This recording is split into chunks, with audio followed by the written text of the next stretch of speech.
Filipenses, do capítulo 2, do versículo 5 até o 11. À medida que a gente for lendo, eu já vou comentando a respeito. Filipenses, capítulo 2, do versículo 5 até o versículo 11. Calma, respira, não fugiu Filipenses. Filipenses, capítulo 2, versículo 5 até o 11. Tende em vós o mesmo sentimento que houve também em Cristo Jesus. Jesus, na verdade, é a maior prova de humildade, né? E Paulo, ele faz passar aqui diante dos olhos dos filipenses esse exemplo do Senhor Jesus. Qual foi a atitude que ele manifestou, o que caracterizava o comportamento de Jesus em relação aos outros, né? E, na verdade, o Senhor Jesus pensava sempre nos outros e não em si mesmo. Se a gente for avaliar, né, ele serviu pecadores, meretrizes, cobradores de impostos, doentes e famintos, tristes, enlutados. Jesus não evitava nenhuma classe social, do mais rico ao mais pobre, todos tinham a mesma atenção. Tocou o corpo de um leproso imundo, né? O leproso na época era considerado imundo, tocou a língua de um mudo, se preocupava com os loucos, com quem ninguém mais conseguia lidar, né? Aceitava convites para jantar na casa de pecadores, mulheres de má reputação vinham conversar com ele, né? Por quê? Sabiam que iam encontrar ali compreensão de Jesus, o amor de Jesus, o perdão, mas também a ordem de mudar de vida. Visitava a casa do povo, assistia a casamentos, pescava com amigos, falava com crianças no colo, sempre parava pelo caminho para atender a um chamado de ajuda. Essa era a característica de Jesus. Será que nós temos isso em nós? Nós podemos ver em Jesus todas as atitudes de uma pessoa pobre de espírito: humildade, submissão, serviço e amor. O versículo 6 diz: pois ele, subsistindo em forma de Deus, não julgou como usurpação o ser igual a Deus. Então, Jesus existiu desde a eternidade como Deus, e ele não é apenas semelhante a Deus, mas ele de fato é Deus. Só que desde a eternidade, Cristo tinha a mesma posição de Deus, desfrutava da mesma glória no céu, mas ele não julgou que fosse necessário se agarrar a essa posição a qualquer custo.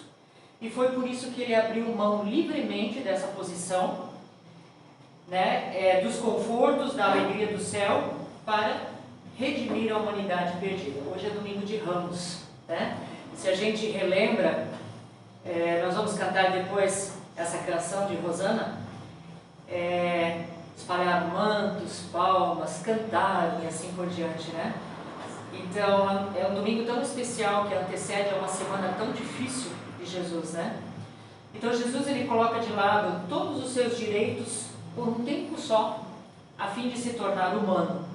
E quando Cristo nasceu, Deus se torna homem, e ele era completamente humano e também completamente divino.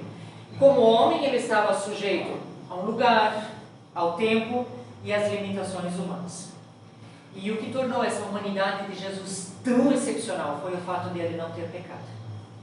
Então, ele não abandonou esse poder eterno que ele tinha por ter se tornado um humano, mas ele deixou de lado só a sua glória e os seus direitos.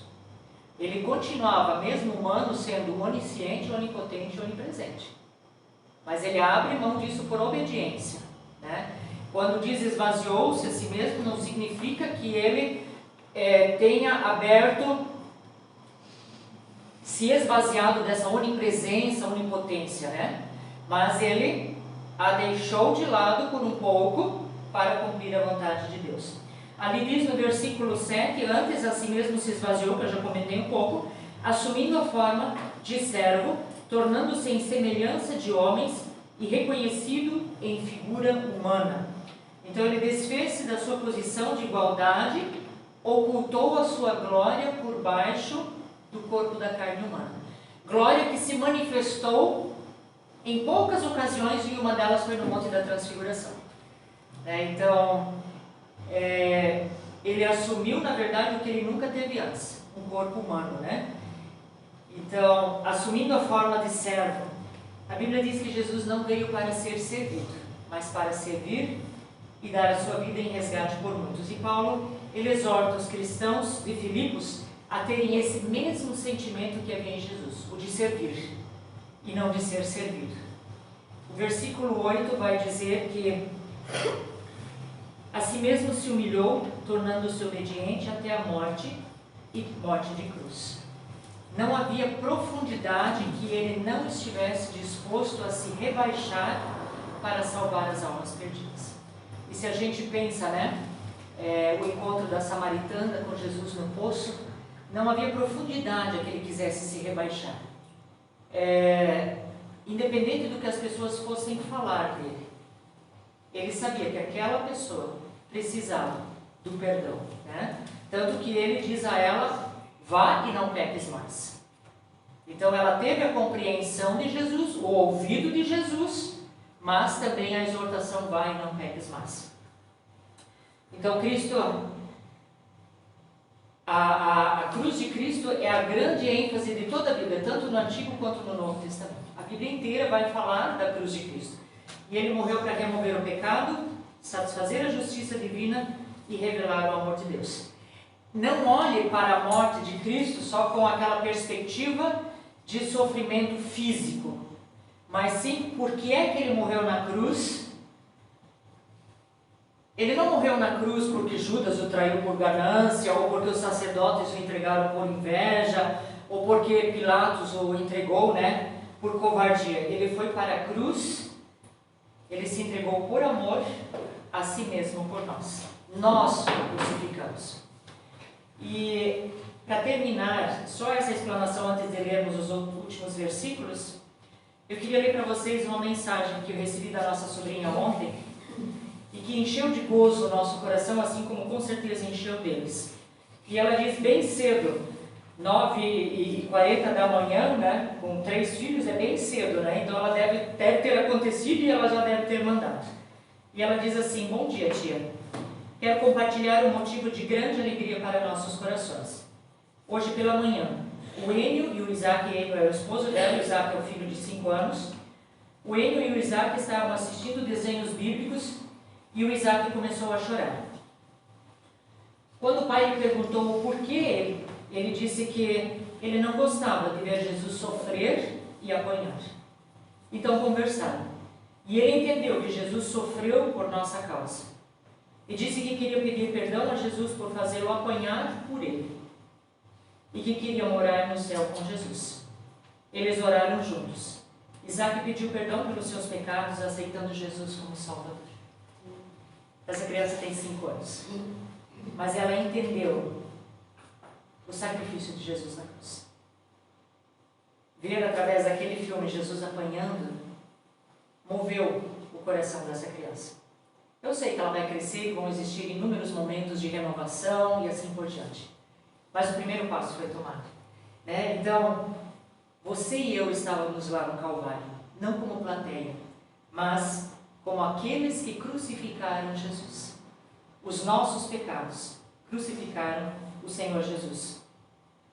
Pelo que também Deus, versículo 9, pelo que também Deus o exaltou sobremaneira e lhe deu o nome que está acima de todo nome, para que ao nome de Jesus se dobre todo o joelho nos céus, na terra e debaixo da terra, e toda língua confesse que Jesus Cristo é o Senhor, para a glória de Deus Pai.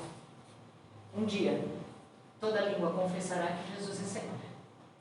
Que bom por aqueles que podem fazê-lo agora por livre vontade. Que bom por aqueles que na sua tenra infância receberam Jesus e podem dizer: eu amo Jesus porque Ele morreu por mim. Porque há de chegar o dia da segunda volta, onde todos se dobrarão diante dele, salvos e não salvos, querendo ou não querendo, para glorificá-lo como Senhor dos Senhores, como Rei dos Reis e aquele que está acima de qualquer coisa. Amém? Pai, nós te agradecemos por teres enviado o teu Filho Jesus para morrer em nosso lugar. E obrigada porque esses próximos dias, de forma especial, nós podemos estar lembrando da semana que antecedeu a sua morte. Com tantas coisas que lhe aconteceram, que nós pudéssemos estar a cada dia da próxima semana caminhando junto, refletindo sobre esse tão grande sacrifício por amor a nós. Te agradecemos, porque já agora podemos dobrar o nosso joelho diante de Ti, porque podemos dizer que Tu és o Senhor dos senhores, o Rei dos reis. Te louvamos, porque para o Senhor nada é impossível. Te louvamos por Teu cuidado, por Teu amor para com nossas vidas. Te agradecemos porque podemos estar na Tua casa nessa noite, livremente, falando do Teu amor. Muito obrigada. Pedimos que fiques conosco no restante desse culto, nos abençoando, em nome de Jesus. Amém. Amém.